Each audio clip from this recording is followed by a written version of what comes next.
Laura is a first time caller out of Los Angeles. Laura, welcome to the show. You're on the air. Hi, Jesse. How are you? All is well. How you? I'm good. Just waking up. No woman is good. All is well. Okay. um, so I've been watching your show for about a year now. Did you say you just waking up? Yeah. Babe. Go ahead. I've been watching your show for about a year now, and I really like what you have to say. And I'm just curious about a few things about how to address things that I'm struggling with. Okay. So I'm having a lot of emotional issues dealing with how I guess I see things. I don't know how to explain this. I get very jealous, and I don't know how to curb my jealousy. Are you making breakfast or something? No, I'm making a cup of coffee, so I'm awake for you. Oh, okay. Well, the noise is distracting. Okay, I'll stop that. Okay, Sorry. no problem. Go ahead. So what about your jealousy? So I'm having a lot of trouble curbing my jealousy, and I just was wondering, how can I change that? And what are you jealous about? Well, my boyfriend he works in the bar industry, and it makes me uncomfortable with all the women that are around, and I start to doubt myself and I see. Feel like there's a lot of temptation in that, and I don't know really how to, snap myself out of it when I'm feeling like I'm not enough. And do you believe that your boyfriend would cheat on you or something? I don't believe that, but part of me feels that. That he will? Yeah. Oh. And who is jealous? Me. And who are you? I don't know. But how do you know you are jealous then? Because a feeling comes inside of me and it kind of takes over, I suppose. And are you your feelings? No. And so why you call that you? I guess that would be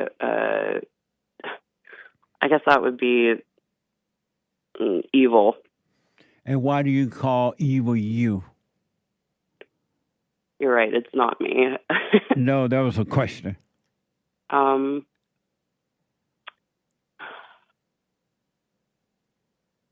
don't know. I guess it's the voice inside of yourself that I know that you say all thoughts are lies, and I shouldn't be, listening to that. So sometimes I'm letting my thoughts overtake everything. So that's why I would say it's me. Can you see that you're not your thoughts? Yes. So why you believe in them?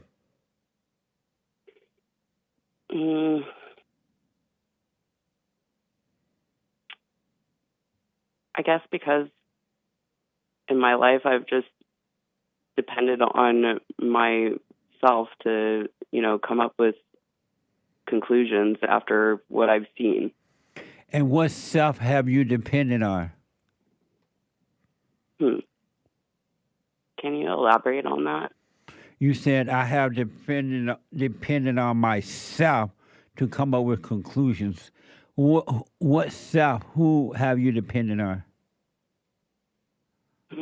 I guess my hurt self. Are you your hurt self? Sometimes. You're never your hurt self. You feel the pain in your body that comes from thoughts, but you're not your thoughts, and you're not your pain, and you're not your body. If you want to, and I promise you this, I'm not just saying it to be whatever, right? Yeah. If you want to get over this idea of being jealous, stop thinking about it. Stop thinking about your boyfriend at work or the women around his job, if you stop thinking about it, it will disappear immediately because they're just thoughts. And you're believing thoughts and you're getting the feeling of jealousy, and none of it is real. It's all not real at all. If you stop thinking about it and let those thoughts pass and don't ever call them you again, you would never have fear of anything, not only jealousy, but you would never have fear of anyone or anything. Okay. It's just thought. All you're doing, you sit around and the thought tell you, oh, look at that pretty woman. Or look at that woman. Oh, he's going to be interested in that. You're not good enough. And then you try so hard to be good enough, and it's never be enough because you listen to evil. You're worshiping evil. Mm. You're not your thoughts. It's not real. And if you work on you, Lori, and don't even think about your boyfriend, what he may or may not be doing, if you do find out that he's messing around with another woman, you'll be like, oh, okay, see you later. That's a good point. It won't bother you at all because you are one with yourself. You are whole. Right now, you're not a whole person. Yeah. How do you control yourself when you start to see yourself going in that direction? Like, let's say I notice that my brain is starting to overtake and I'm beginning to go in that direction. How can I stop myself? Simply by noticing it and doing nothing about it. Let it happen inside of you. Let yourself think it, feel it, and do nothing about it. And because of ourselves, we can do nothing. Of ourselves, we know nothing. So let it happen. Watch it happen. And the fact you can see that those thoughts are telling you that about your boyfriend and the other women around, and you believe the thought, now you feel the spirit of jealousy. The fact that you are aware of it, it will be taken away from you. It's the awareness that will bring the change. But do not call it you. Don't try to run away from it. You live with it, you feel it, you stay with it, and then it would die. Because it's just all ego. It's not your nature. It's not you at all. And God said in order to live, you must die. He will destroy that dark spirit or those dark spirits inside of you. You can't do anything about it. You just need to be aware of it. Okay. Yeah, I've been trying to turn back to God. I was raised Christian, and I turned away from my faith for, probably 20 years, and then in the last, I would say 2 years, I've been trying to get back to God, and a lot of me feels like because I turned my back, God might turn his back on me. So I feel like I'm trying to cry out to God and pray to God to, fix these parts of myself or get rid of anything that could be, spiritually attacking me.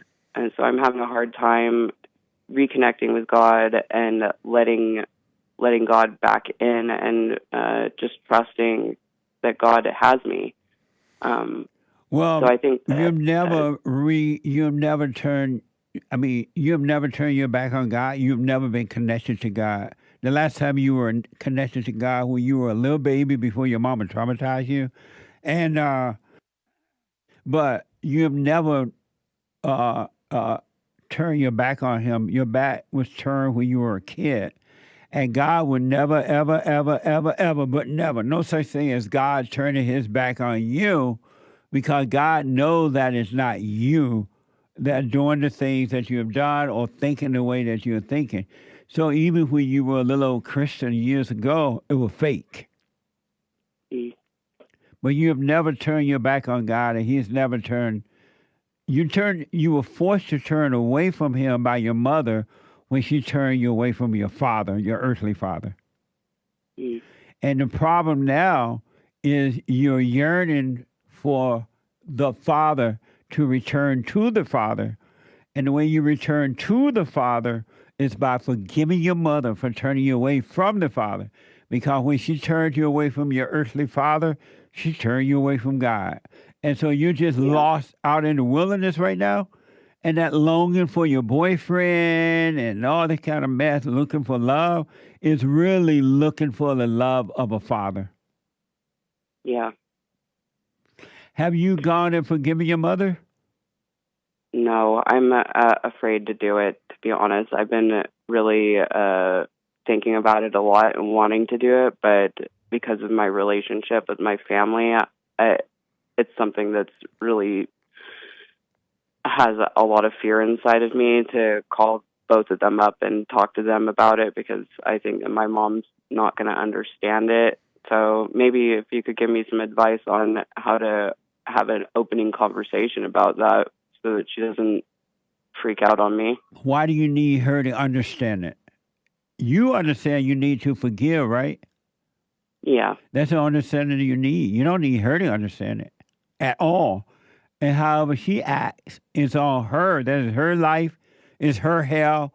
Leave her in her hell, and you just work on you. Mom, I'm sorry. Mother, I'm sorry for resenting you. I realize now you couldn't help yourself because I have become like you. I can't help myself. I know now you can help yourself.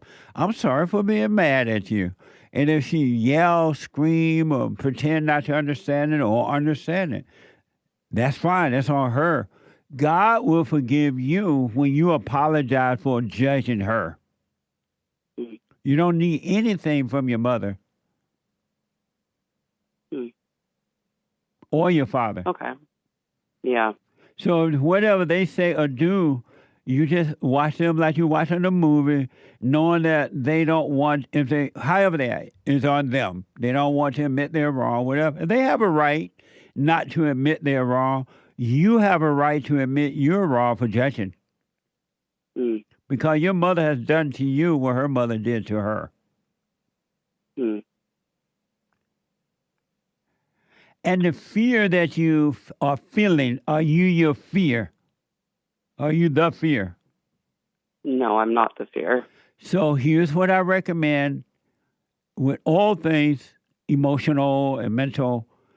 You let that happen. Don't call it you, but do it anyway. Don't let the fear dictate your life. You're not the fear. The fear is not real. It has no power, no authority but to deceive you, to keep you from living your life. Yeah, definitely. So I see that. shaking your boot and deal with your mother and father. Shaking your boot.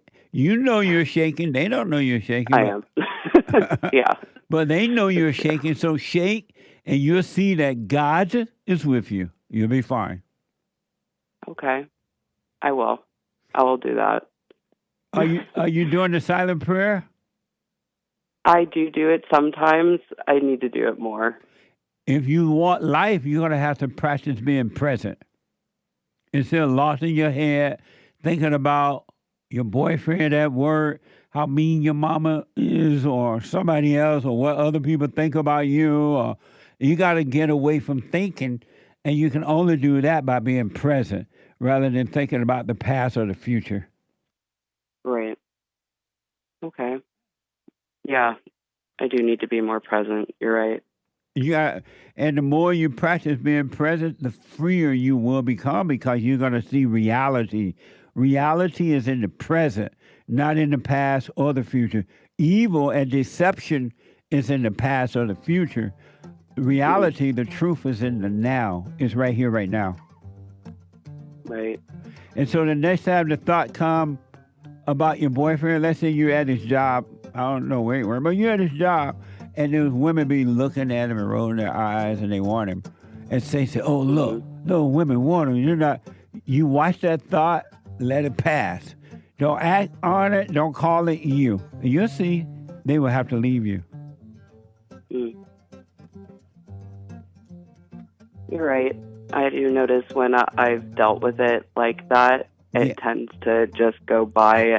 Hold on 1 minute for me. Hold on, Laura. Let me take a quick break. I want to go back to Laura. I had to put her on hold. First time I called her from Los Angeles, and she want to understand how to overcome jealousy. Laura, thank you for holding. Hi.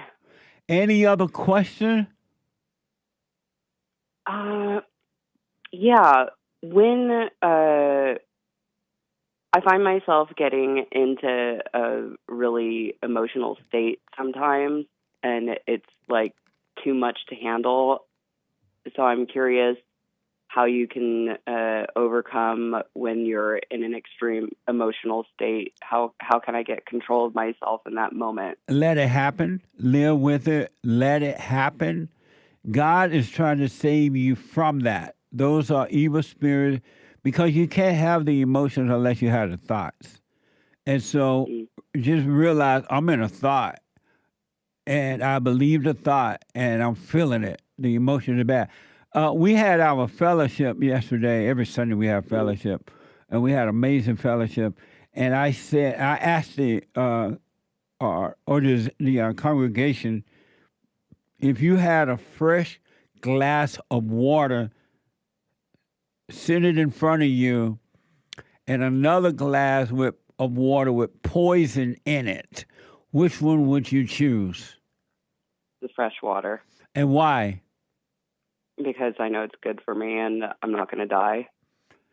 Well, every time you reach for a thought, every time you believe a thought, you're choosing the poison glass.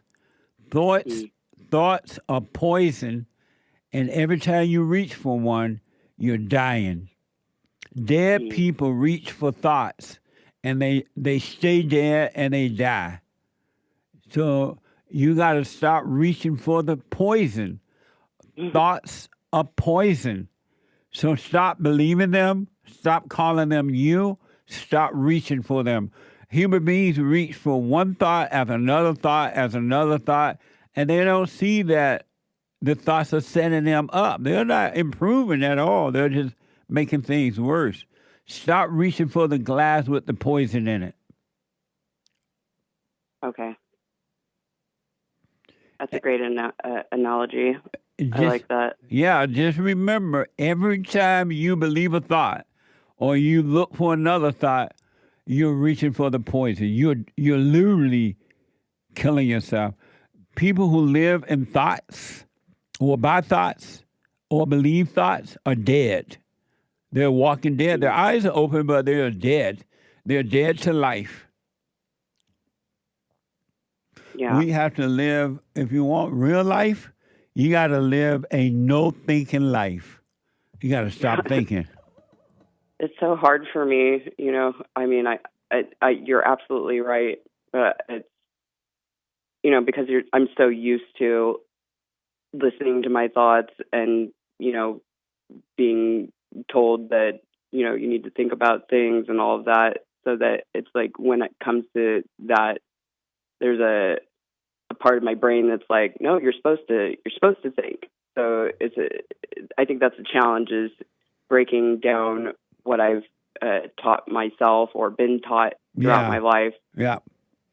You know, You escaped into thoughts when you were traumatized by your mother. You used to be innocent as a kid, as a little kid. You believed in the present. You believed in God. You were one with the Father, and yeah, and you knew the truth without even thinking about it.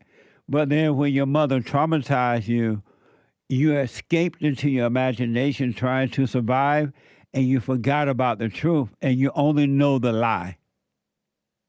mm, yeah, definitely, I see that. So, Um, so just doubt all thoughts, no matter what they are. And if you're caught up in them, and you will be for a while, and you feel the pain that comes from thought, don't do yeah, anything about it. Don't deny it. Don't run away from it. Just see it. Being aware of what's happening on the inside of you is overcoming. The Father he's trying to help you change your nature from evil to good. yeah, So I see just that. so do the silent prayer, stay present, forgive your mother and your father, and you'll be fine. Okay, thank you for that. And by the way, I voted for the Great White Hope. Great white hope. I have on my Donald Trump inauguration shirt today. Yeah, I saw that. Amazing. Yeah. So Uh, let's hope for the great change this year, and I'm going to take what you've said today and apply it to my life. let me know how it goes. Thank you, Jesse. I And, appreciate you. and are you aware of our Sunday morning fellowships? Yeah, I've been a little bit nervous to come in person because I feel like I'm such a mess. You still giving it to fear. That's not you. I Don't do know. what the thoughts tell you to do. You come anyway. Okay. And then the All women's right. meeting on Thursday night. Oh, amazing. There's going to be a lot of women who are working on themselves. Okay, I'm definitely going to come to that. That was my first plan of action, to come to the female night. Yeah, and Sunday morning as well, right? You got to work on you now. Okay, I will. And Thank you, Jesse. don't let the devil talk you out of it, because evil would tell you why you should not go to the meetings. Or Yeah, evil would tell you that you don't feel like it, or next time, or not today. It's yeah, you're never right. you. You're never the one that talks to yourself. It's always evil talking to you. Yeah, you're right. I wish you well.